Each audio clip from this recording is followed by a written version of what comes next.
नमस्कार, आप देख रहे हैं जन टीवी और मैं आपके साथ आकांक्षा पारिक। खबरों की शुरुआत से पहले एक नजर हेडलाइंस पर।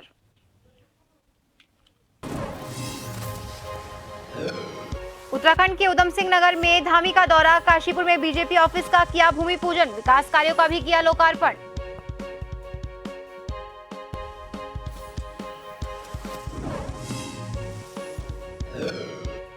पीएम नरेंद्र मोदी अगले महीने उत्तराखंड में करेंगे बड़ी रैली। 30 मई से 30 जून तक चलाया जाएगा महाजनसंपर्क अभियान। भाजपा प्रदेश अध्यक्ष भट्ट और सीएम धामी के करेंगे बैठक। देहरादून में मिलेट महोत्सव का आयोजन, कृषि में उत्कृष्ट कार्य करने वाले किसानों को सम्मान। कृषि मंत्री गणेश जोशी ने कहा, किसानों की आमदनी बढ़ाने में मिलेट्स होगा सहायक।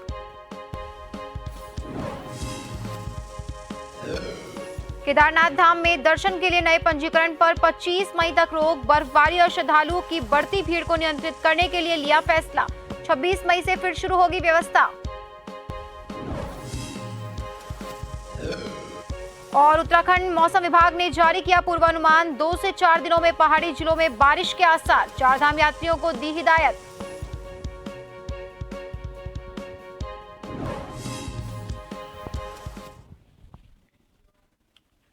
और अब खबरें विस्तार से। उधम सिंह नगर में भारतीय जनता पार्टी कार्यालय काशीपुर का भूमि पूजन और विभिन्न विकास कार्यों का लोकार्पण और शिलान्यास किया गया। इस मौके पर सीएम पुष्कर सिंह धामी भी मौजूद रहे। तो हमारे करोड़ों करोड़ कार्यकर्ताओं की लगन और मेहनत का परिणाम है कि आज हम जहां विश्व की सबसे बड़ी पार्टी है, वहीं आज विश्व का सबसे बड़ा नेतृत्व भी हमारे पास है। आज कोई भी अगर ग्लोबल रेटिंग होती है, अगर कोई ग्लोबल सर्वे होता है, तो उस ग्लोबल सर्वे में जहां दुनिया के बड़े बड़े देशों के प्रधानमंत्री या राष्ट्रपति को उस सर्वे में शामिल किया जाता है, तो वहां हमारे देश के प्रधानमंत्री आदरणीय मोदी जी 77% से भी ज्यादा अकेले जो है उस रेटिंग में अपना स्थान रखते हैं। उत्तराखंड सीएम पुष्कर सिंह धामी उधम सिंह नगर में पत्रकारों से रूबरू हुए। उन्होंने कई मुद्दों पर उनसे बातचीत की। उत्तराखंड राज्य को जिन फैसलों की भी आवश्यकता है, जो भी उत्तराखंड राज्य के हित में है, हम सभी फैसलों को लेंगे। अभी समान नागरिक संहिता, जिसके लिए हमने ड्राफ्ट बनाने वाली कमेटी का गठन किया था, जस्टिस रंजना प्रकाश देसाई जी की अध्यक्षता में, उस कमेटी ने लगभग 90% काम पूरा कर लिया है और 30 जून तक उन्होंने कहा है कि वो ड्राफ्ट तैयार कर लेंगे। तो उत्तराखंड हमारा ऐसा राज्य हो जाएगा जहां पर समान नागरिक संहिता लागू करने की दिशा में हम आगे बढ़ेंगे और हम लागू करेंगे। और दूसरे जो हमारे देश के राज्य हैं, उन राज्यों से भी हमारी अपेक्षा है कि सभी राज्य समान नागरिक संहिता को लागू करने की दिशा में आगे बढ़े। और ये काशीपुर क्षेत्र, ये हमारा जो कि एक पहले से ही औद्योगिक नगरी के रूप में विकसित रहा है, यहाँ पर जो भी समुचित विकास की आवश्यकताएं हैं, उनकी हम लोग लगातार समीक्षा कर रहे हैं। पिछले दिनों जो बैठकें हमारी देहरादून में होती थी, उद्योग मित्र की बैठक, उस बैठक को भी हमने रुद्रपुर में किया और उद्योग समूहों के बीच में से भी बहुत सारी बातें, उनकी समस्याएं और जो आगे के उनके सुझाव थे, उन पर विस्तार से हमने मंथन भी किया है, संवाद किया है। उनके सुझाव लेकर बहुत सारे त्वरित रूप से जो फैसले लिए थे, वो फैसले हमने वहीं पर लिए हैं और जो अल्पकालिक थे वो तो फैसले लिए, जो दीर्घकालिक हैं उन फैसलों को भी हम जल्दी ही लेंगे। कर्नाटक विधानसभा चुनाव में हुई भाजपा की हार ने आगामी चुनाव में जीत को लेकर चिंता बढ़ा दी है। वहीं उत्तर प्रदेश में हुए निकाय चुनाव ने योगी सरकार ने प्रचंड बहुमत हासिल कर उत्तराखंड बीजेपी के लिए एक बड़ी चुनौती खड़ी कर दी है। आगामी 5 महीने में उत्तराखंड में भी निकाय चुनाव होने हैं। ऐसे में इस निकाय चुनाव को लेकर लोकसभा चुनाव का सेमीफाइनल माना जा रहा है। हालांकि बीजेपी योगी सरकार की प्रशंसा करते हुए आगामी निकाय चुनाव में उत्तराखंड में भी ऐसे ही प्रदर्शन की उम्मीद कर रही है। इस संबंध में बीजेपी प्रदेश प्रवक्ता वीरेंद्र बिष्ट ने मीडिया से बात करते हुए कहा, निकाय चुनाव में उत्तर प्रदेश में मुख्यमंत्री योगी के नेतृत्व में बेहतर प्रदर्शन हुआ। उत्तराखंड में भी इसी तरह के परिणाम देखने को मिलेंगे।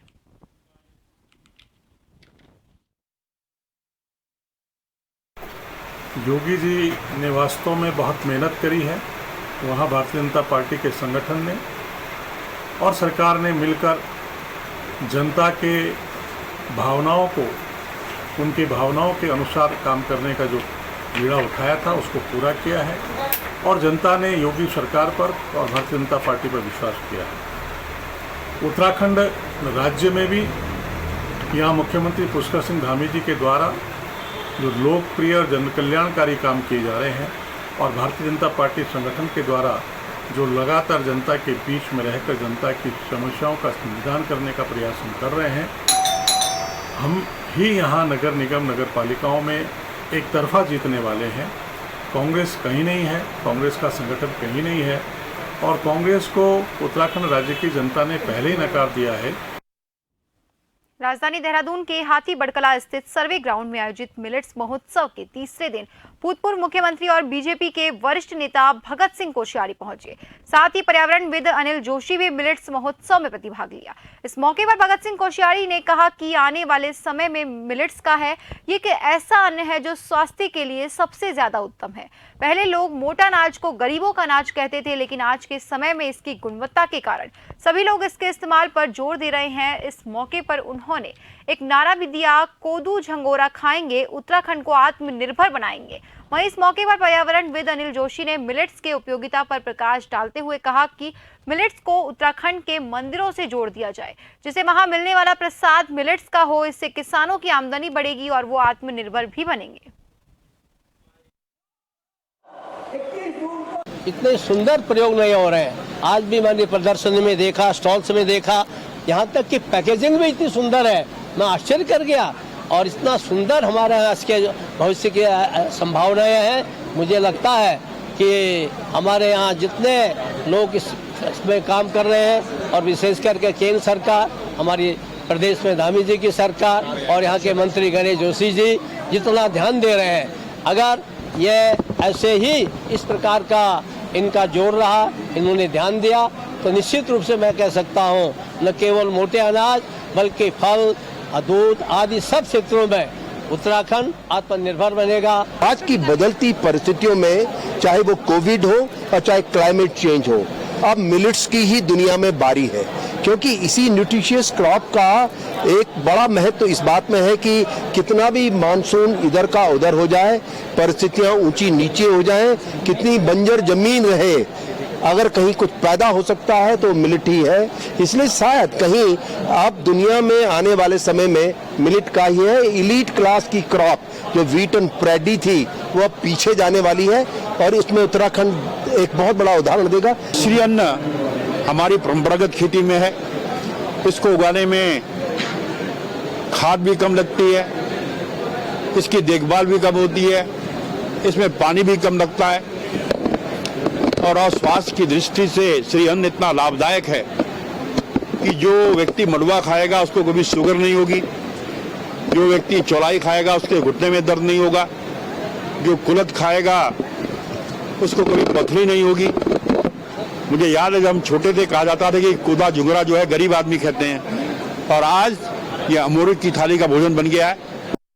मोदी सरकार के 30 मई को 9 साल पूरे हो रहे हैं। इस उपलक्ष्य में भारतीय जनता पार्टी देश भर में 30 मई से 30 जून तक महासंपर्क अभियान चलाने जा रही है।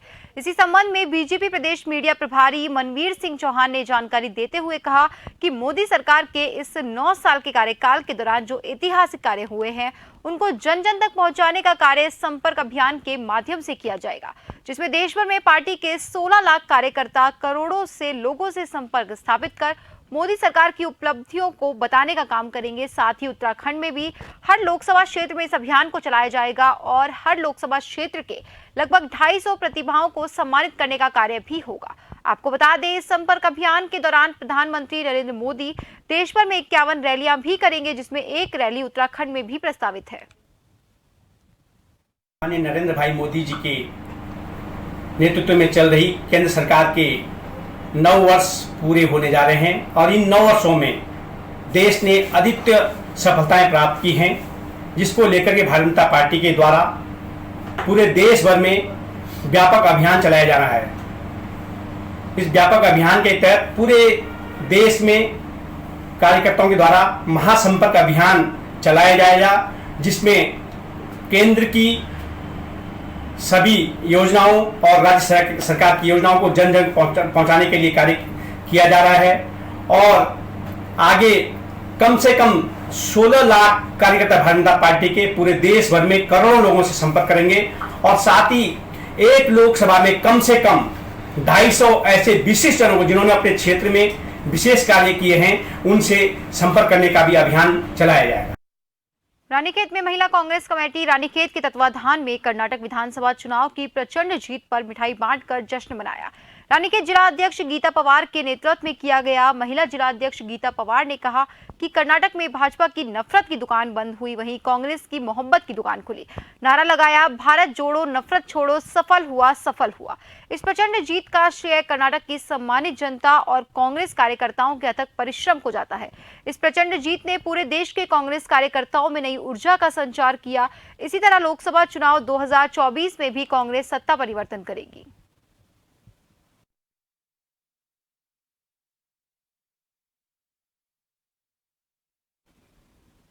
भारत सरकार की योजना के अंतर्गत प्रधानमंत्री नरेंद्र मोदी के नेतृत्व में युवा संगम कार्यक्रम की शुरुआत की गई, जिसके अंतर्गत शिक्षा मंत्रालय ने IIT रुड़की और NIT वारंगल को उत्तराखंड और तेलंगाना राज्यों के बीच युवा आदान प्रदान आयोजित करने के लिए चुना। युवा संगम द्वितीय के अंतर्गत पहले तेलंगाना से छात्रों का दल 29 अप्रैल को रुड़की पहुंचा था और 4 मई तक ये कार्यक्रम चला।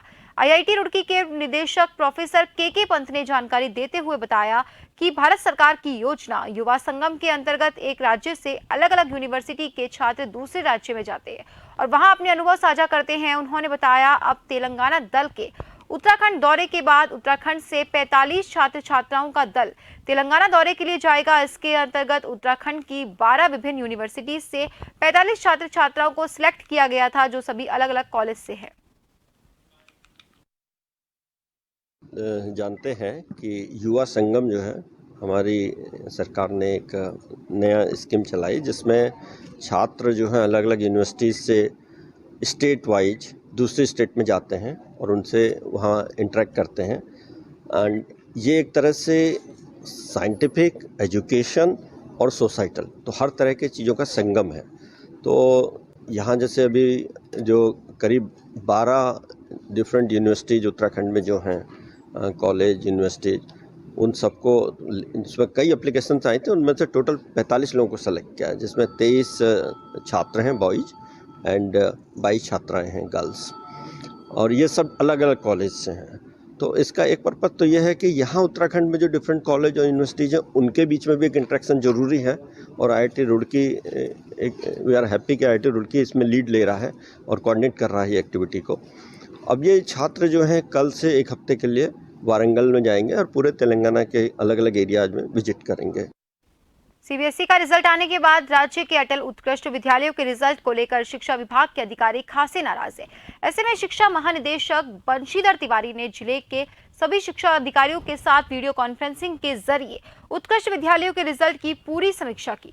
समीक्षा के मुताबिक कई स्कूल के बच्चों की सप्लीमेंट्री आई है जो जून में होगी। उससे पहले तमाम शिक्षा अधिकारियों के निर्देश दिए गए हैं कि ऐसे तमाम स्कूल जहां पर बच्चों को सप्लीमेंट्री देनी है वहां गर्मियों की छुट्टियों में भी स्कूल खोलने के निर्देश दिए गए।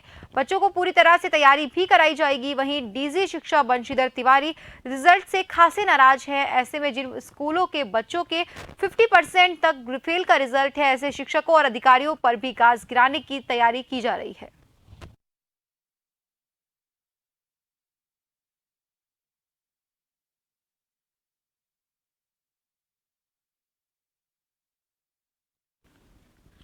रुड़की के तहसील परिसर स्थित खाद्य पूर्ति विभाग कार्यालय में RTI सूचनाकर्ता और खाद्य पूर्ति निरीक्षक के बीच बहस हो गई। RTI सूचनाकर्ता का आरोप है कि खाद्य आपूर्ति विभाग के अधिकारी भेदभाव कर रहे हैं। दरअसल शेरपुर खेलमऊ ग्राम के एक राशन डीलर पर मनमानी का आरोप लगाया गया था। गांव के ही एक व्यक्ति की शिकायत पर राशन डीलर के लाइसेंस कैंसिल की संस्तुति कर दी गई थी। इस दौरान तहसील परिसर में राशन डीलर के खिलाफ सूचना मांगने वाले ग्रामीण और खाद्य आपूर्ति निरीक्षक की आपस में बहस हो गई। जब व्यक्ति ने उनसे सूचना के अधिकार का जवाब मांगा तो इस दौरान शिकायतकर्ता ने खाद्य आपूर्ति विभाग के अधिकारी पर आरोप लगाते हुए कहा कि अधिकारी डीलर को लेकर भेदभाव बरत रहे हैं।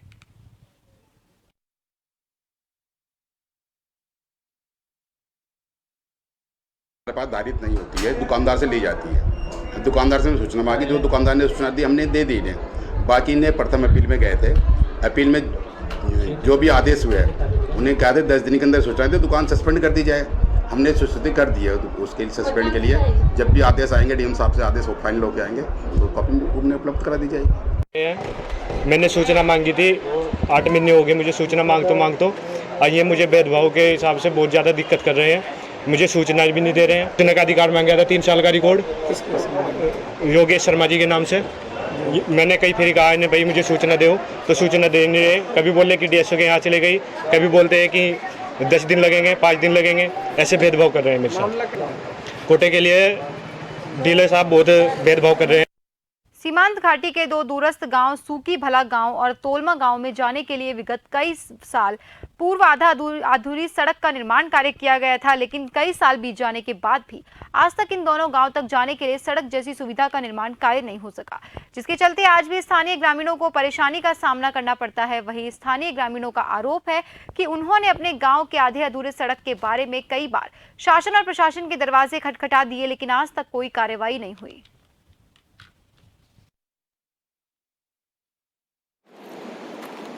सीमांत नीति घाटी के सरायथोटा सूकी भला गांव मोटर मार्ग और सरायथोटा तोलमा मोटर मार्ग है। तोलमा मोटर मार्ग विगत 15 वर्षों से पेंडिंग पड़ा हुआ है, उस पर कोई कार्य नहीं हो रहा है। मात्र 1.5 किलोमीटर भी पूर्ण नहीं हो पाया और उसके बाद आज जगी थी कि शायद जो हमारे सीमांत क्षेत्र सूकी भला गांव का मोटर मार्ग है वो जल्द से जल्द बन के तैयार हो जाएगा। यहाँ पे काम भी लगा था, 3-4 महीने यहाँ पे काम चला। मात्र 80 से 100 मीटर के बीच ही मोटर मार्ग बन पाया। उसके बाद जो हालत तोलमा मोटर मार्ग थे वही हालत इस मोटर मार्ग को देखने को मिल रहा है। 3-4 महीनों से यहाँ पे कार्य बिल्कुल बंद किया गया है। दे देना, हम तो बहुत परेशानी हो गया है। यहाँ रोड में पत्थर आ रहे बहुत, कैसे को जाएगा सरायथोटा। हम तो खुशी हो गया था अब हमारे रोड आने वाले हैं, अब बीच में ऐसे हो गया, क्या करना बेटा। आज से वोट नहीं देगा, हमारे रोड नहीं आएगा तो हम वोट नहीं देगा। वोट देने पर तो खूब पालस करता है, हाँ माँ जी वोट दो, हाँ पापा वोट दो। कोटद्वार के गाड़ी घाट में एक महिला की मौत की सूचना मायके वालों को मिलने पर कोटद्वार पहुंचे और उन्होंने अंतिम संस्कार के लिए ले जा रही अर्थी को ले जाने से मना कर दिया। मृतका के भाई ने बताया कि 12 बजे हमारी बहन से बात हुई थी और 2 घंटे बाद हमें किसी का फोन आया कि उसकी मौत हो गई है। परिजनों का ये भी कहना है कि फोन पर बात करते हुए किसी तरह से नहीं लग रहा था कि वो बीमार या परेशान है। मायके पक्ष को बहन के पति पर शक होने पर पुलिस को सूचना दी। फिलहाल पुलिस मामले की जांच कर रही है।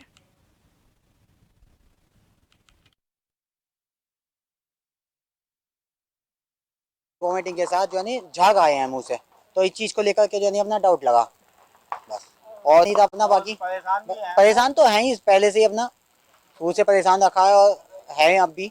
बहुत टेंशन में रहती थी, जब भी बात करो क्या दीदी अब हमेशा टेंशन में अपना।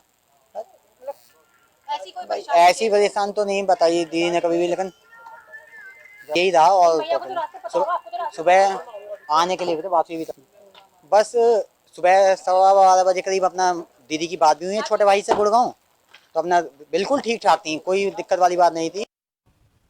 मौसम विभाग ने आने वाले 2 से 4 दिन तक पूर्वानुमान जारी किया। मौसम विभाग के मुताबिक आने वाले कुछ दिनों तक प्रदेश के पहाड़ी जिलों में छुटपुट बारिश देखने को मिल सकती है। वहीं मैदानी क्षेत्रों में तापमान में बढ़ोतरी का अंदेशा भी मौसम विभाग ने जताया। मौसम विभाग के निदेशक विक्रम सिंह ने कहा कि उत्तराखंड में मौसम की अगर बात करें तो उत्तराखंड के ज्यादा ऊंचाई वाली जगहों पर छुटपुट बारिश देखने को मिल सकती है। साथ ही मैदानी क्षेत्रों में आने वाले दिनों में तापमान बढ़ने का अंदेशा भी मौसम विभाग ने जताया। आपको बता दें, उत्तराखंड में चारधाम यात्रा भी चरम पर है। ऐसे में मौसम विभाग ने यात्रियों को हिदायत बरतने की अपील की है।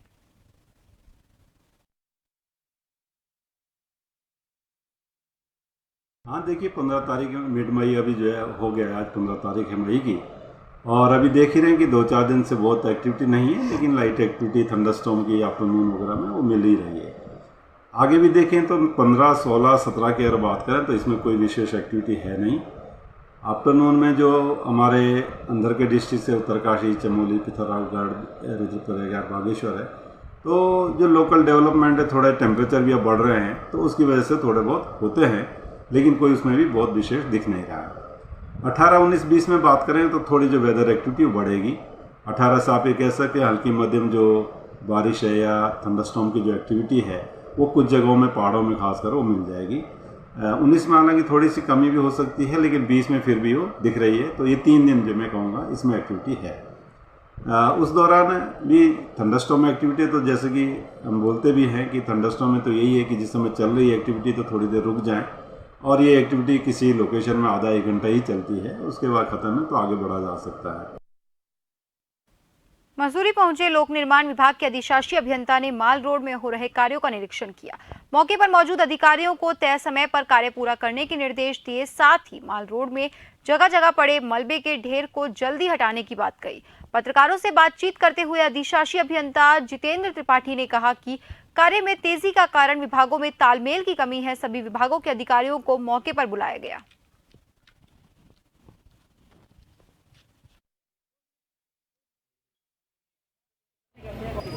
कि आप लोग समझते हैं कि जो माल रोड का काम था बहुत ही चुनौतीपूर्ण था। इसमें हम लोग को सतह का काम करने से पीछे टूटी शिफ्टिंग के बहुत सारे काम करने थे, नीचे की लेस डालनी थी और टाइम टेकिंग काम होता है। पहली प्राथमिकता पर हम लोगों ने डामरीकरण का काम किया है और एक लेयर पूरी भी कर दी है। और जो हमारे दूसरे प्रायोरिटी के सौंदर्यीकरण काम है और इंटरलॉकिंग टाइल्स की जगह कोबलस्टोन वाले काम है, उसे हम लोग प्रायोरिटी पर कर रहे हैं। रात दिन दोनों समय टीमें लगाई जा रही हैं, तो इसे हम लोग जल्दी से पूरा कर लेंगे। निश्चित रूप से कि हम पुराने टाइम को पूरा नहीं कर पाए हैं, लेकिन हमने जो भी अपना टारगेट रखा हुआ है ये समान टारगेट से बहुत जल्दी का टारगेट है। सर जो है सभी विभागों से इसलिए समय में बनाया गया है और सारे विभागों को यहाँ पर बुलाया गया था कि लोग साथ में हमारे विजिट कर लें। साथ में जो भी ऐसे इशूज आ रहे हैं जहाँ पे टूटी डक्ट डालना है या किसी की पाइपलाइन डालनी है, वो पहले काम करवा लें।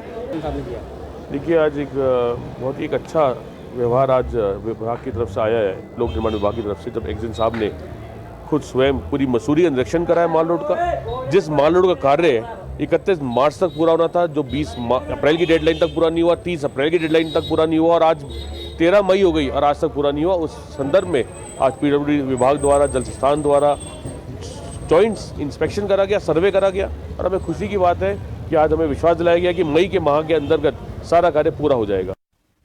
लोहाघाट ब्लॉक के पंचेश्वर में नदी में नहाने के दौरान जाग गांव के युवा सचिन बिष्ट की सरयू नदी में डूबने से मौत हो गई। सचिन के साथियों के द्वारा हल्ला मचाने पर एसएसबी के जवानों ने सचिन को नदी से निकालकर 108 के जरिए लोहाघाट उप जिला चिकित्सालय भेजा, जहां डॉक्टर्स ने उसे मृत घोषित कर दिया। इस घटना पर प्रशासन की गंभीर लापरवाही सामने आ रही है। अक्सर नहाने के दौरान पंचेश्वर में कई लोग हादसों का शिकार हो चुके हैं। ग्रामीणों ने कई बार प्रशासन से पंचेश्वर संगम में सुरक्षा उपाय करने और जल पुलिस की तैनाती की मांग की।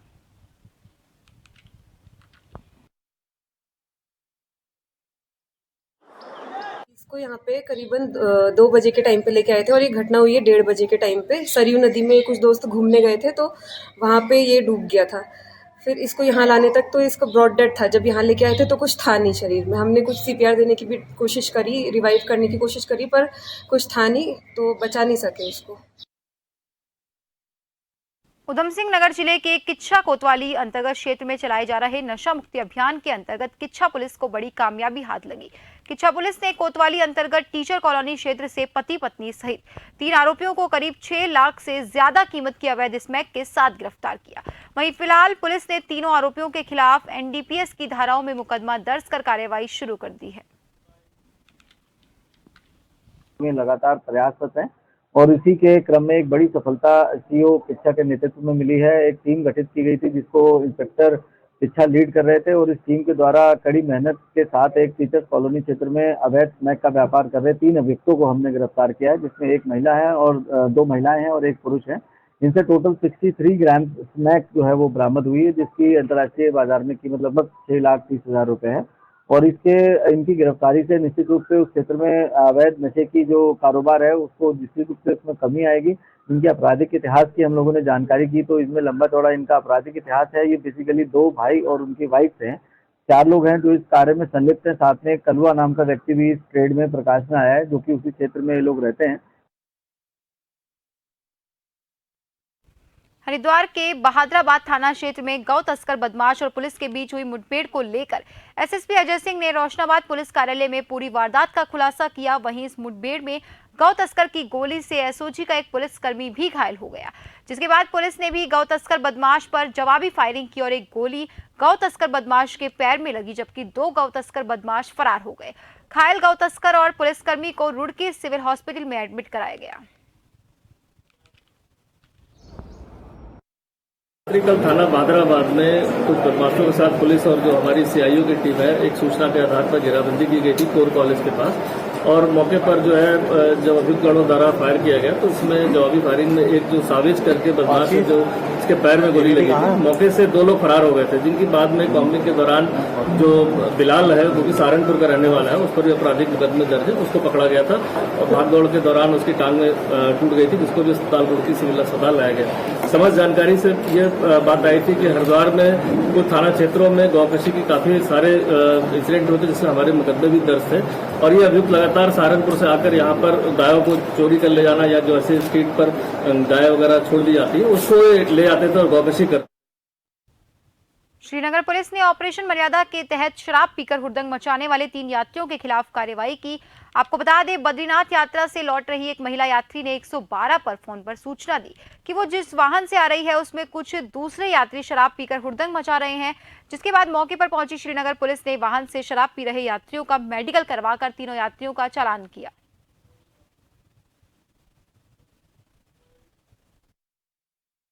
मैं यात्रा करने आई थी केदारनाथ बद्रीनाथ की, तो उसी दौरान मुझे गाड़ी में शेयरिंग जीप में बैठना पड़ा। वहाँ पे कुछ यात्री शराब पी रहे थे, तो मैंने पौड़ी पुलिस श्रीनगर इनको कॉल लगाया गूगल से नंबर निकाल के, और उन्होंने तुरंत हमें सेवा दी 1 मिनट के अंदर और मेरी मदद। शराब पी रहे थे, मैंने उनको बहुत बार मना भी किया, आप बाहर करो जो करना है, गाड़ी में मत करो, उतरने के बाद करो, बट वो गाड़ी में कर रहे थे।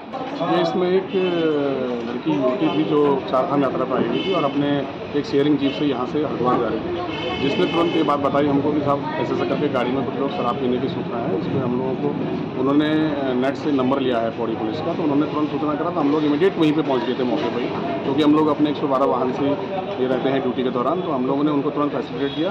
और हमारे यहाँ उत्तराखंड पुलिस का जो मर्यादा ऑपरेशन चल रहा है, ऑपरेशन मर्यादा चल रहा है। सोमवार को सीजन का पहला जंगली फल काफल लोहाघाट बाजार में पहुंचा। हालांकि आज बाजार में व्यापारियों को काफी कम मात्रा में काफल उपलब्ध हो पाया, जिस कारण सोमवार को काफल 200 रुपए पर केजी के हिसाब से बिका। काफल व्यापारी गोपाल दत्त पुनेठा ने जानकारी देते हुए बताया कि इस बार काफल 15 से 20 दिन देरी से बाजार में आया है। आज उनको सिर्फ 20 किलो काफल मिल पाया। उन्होंने कहा, शुरुआत में काफल के दाम काफी तेज है, जैसे जैसे काफल की आवक बढ़ेगी दाम नीचे आएंगे। वहीं स्वाद और गुणवत्ता से भरपूर काफल क्षेत्र की ग्रामीण महिलाओं के रोजगार का सशक्त माध्यम बन रहा है। क्षेत्र की ग्रामीण महिलाएं सुबह दूर जंगलों में जाकर काफल के फलों को तोड़कर लोहाघाट बाजार तक ला रही हैं।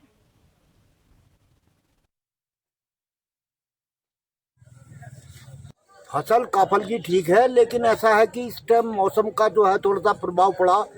यहाँ पहाड़ में एकदम ठंड भी पड़ गई। काफल नहीं तो आज से 10 दिन पहले चल जाता। काफल वैसे पेट के लिए बहुत बढ़िया चीज़ है, ये गर्मी से बिल्कुल राहत देता है।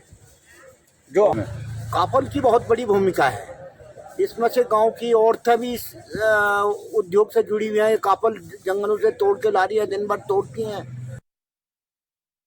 इस बुलेटिन में इतना ही। बने रहिए जन टीवी के साथ। नमस्कार।